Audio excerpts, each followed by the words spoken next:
Halo semuanya, welcome back to Walkie Talkie Podcast. Kita jalan sambil ngobrol bareng-bareng. Edisi kali ini aku muter sedikit di lapangan yang berbeda. Aku tunjukin dulu satu putaran sambil ngobrol santai. Karena ini adalah lapangan basket outdoor di Postek yang nyambung ke gunung. Kalian lihat di belakang sana itu adalah gunung atau bukit. Itu adalah lapangan bola yang biasa aku muter. Dan ini adalah lapangan basketnya. Tuh ada dua. Di sini sering dipakai buat acara. Kalau acara outdoor atau untuk ngetes sesuatu yang butuh outdoor, mereka sering di sini. Tapi kalau untuk main basket sendiri, banyak orang mainnya di gym yang indoor. Well, gimana menurut kalian lapangannya? Fasilitas postek emang lumayan keren sih, harus diakui. Tapi ntar kita akan jalan ke sana, kembali ke lapangan, biar lebih enak ngobrolnya. Aku cuma mau nunjukin satu putaran ini, biar sedikit beda. Ciao. Oke, sudah kembali lagi di lapangan seperti biasa.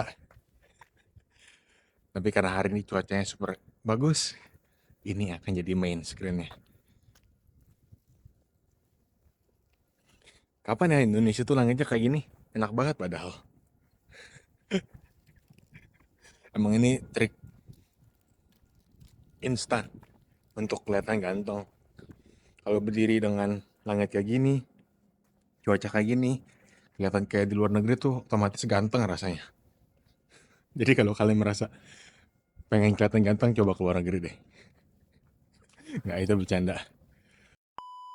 Well, di podcast kali ini, aku mau ngomongin soal karir profesional. Aku udah bekerja hampir 5 tahun setelah lulus S1, baru lanjutin S2 di sini. Dan inilah pesan yang mau aku sampaikan ke anak-anak fresh grad, termasuk diriku yang dulu. Aku akan menyampaikan pesan ini. Pesan apa itu? Tonton video ini sampai akhir.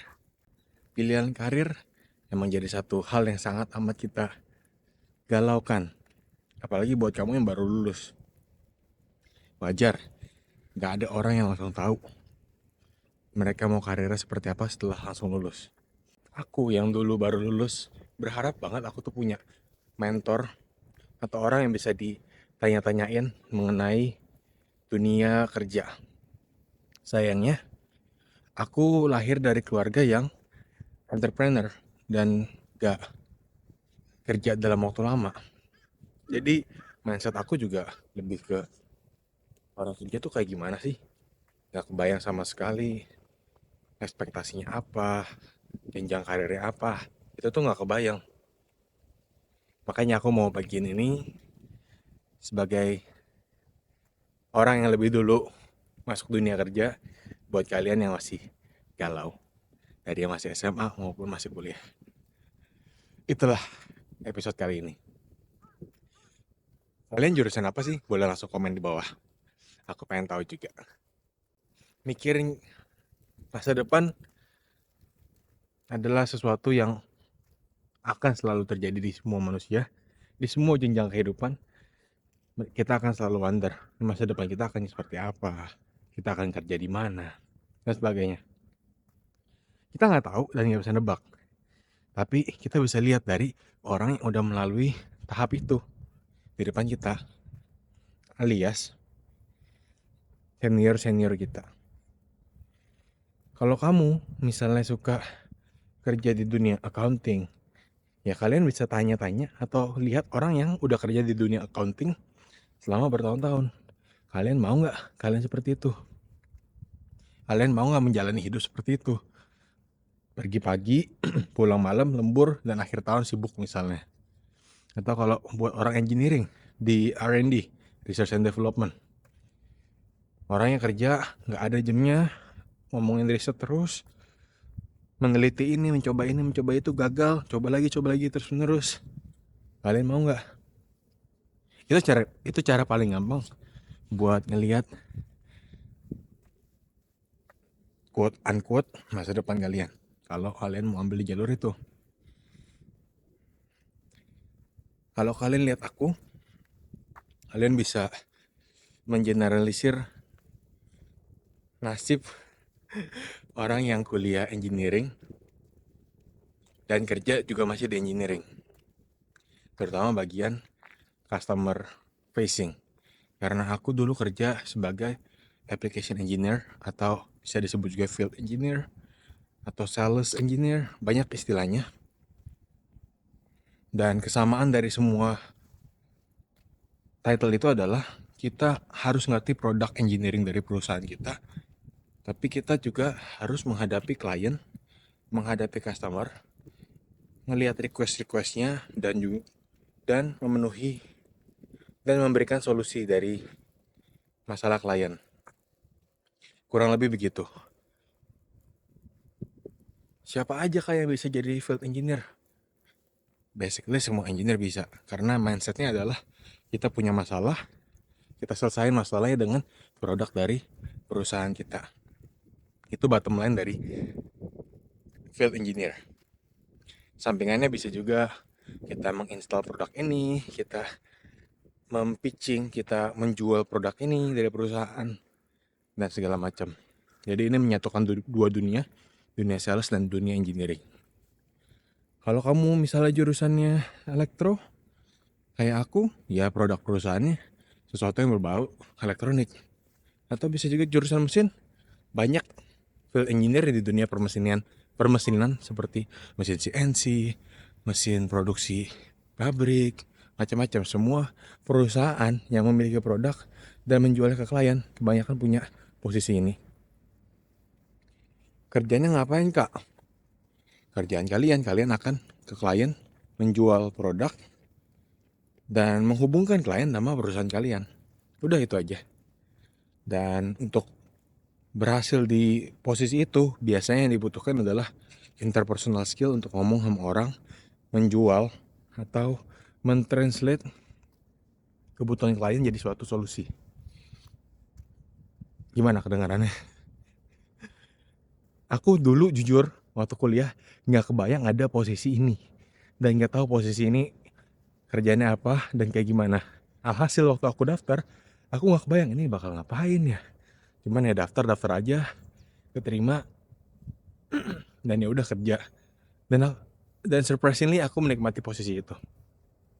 Sebagai orang yang ekstrovert, seneng gitu ketemu orang baru, ke tempat baru, sama-sama brainstorming, sama-sama nyari solusi untuk sebuah masalah dan mengimplementasikan solusi itu ke klien. Itu menyenangkan. Loh, kok udah menyenangkan tapi ternyata berhenti? Karena di saat itu aku mau ganti area. Aku bekerja di bidang mesin vision sebelumnya, dan aku sejujurnya emang tertarik sama dunia medical. Aku udah pernah bahas di video sebelumnya tentang riset aku di sini, dan aku punya ketertarikan dari awal terhadap dunia kesehatan, tapi aku gak bisa jadi dokter.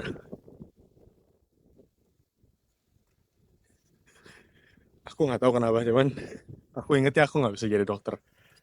Entah aku nggak suka biologi, nggak deh, bohong, nggak punya duit aja buat sekolah kedokteran. Iya, sekolah kedokteran kan mahal, dan aku waktu itu nggak, sama sekali nggak terpikir untuk sekolah kedokteran. Jadinya apa? Aku punya skill di engineering, kemampuan matematik aku lumayan kuat. Ya aku pengen berkecimpung di dunia medical dengan skill engineering. Tapi yang kemarin aku lakukan adalah bekerja di bidang produksi manufaktur. Jadi aku mau shift ke daerah yang lebih medical dan nambahin portofolio skill dan pengalaman untuk berinteraksi dengan dunia medical. Jadilah kemarin topiknya tentang artificial pancreas system. Kedepannya akan kerja di mana? Aku sama galaunya sama kalian. Nanti kita lihat aja kayak gimana. Dan aku mau janji, ini jadi history record perjalanan hidup aku, karena aku tahu aku nggak sempurna, aku tahu aku banyak kurangnya, dan aku mau jalan sama-sama mencatat titik-titik di hidup aku, membagikan sama kalian, sehingga semoga kalian juga bisa ambil pelajaran dari apa yang aku alami buat diri kalian sendiri, dan kita sama-sama berkembang bareng. Itu tujuan aku bikin channel YouTube ini. Bukan untuk jadi terkenal dan bukan untuk menggurui, apalagi untuk pamer.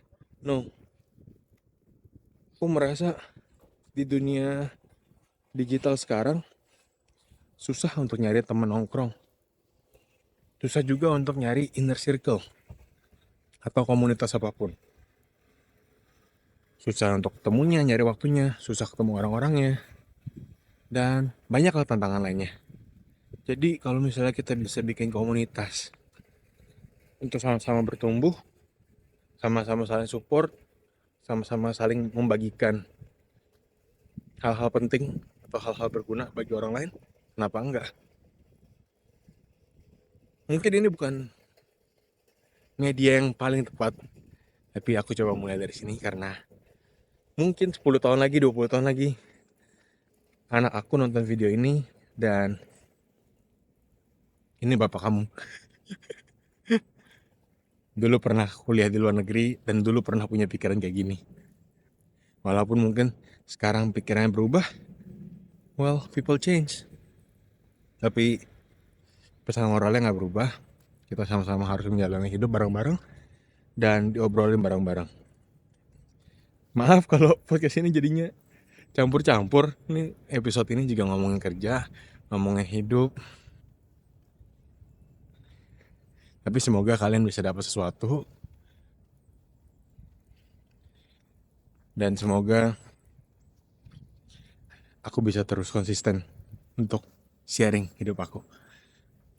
Karena aku mau jadiin YouTube ini kembali ke slogan utama YouTube tahun 2006. Ada yang tahu slogan utama YouTube? Komen di bawah ini. Kalau nggak tahu, aku kasih tahu nih. Slogan utama YouTube dulu adalah broadcast yourself. Kita ekspresikan diri kita bagikan kita itu siapa, sehingga sama-sama orang lain bisa belajar dari diri kita. Dan world can be a better place. Itu aja buat kali ini. See you.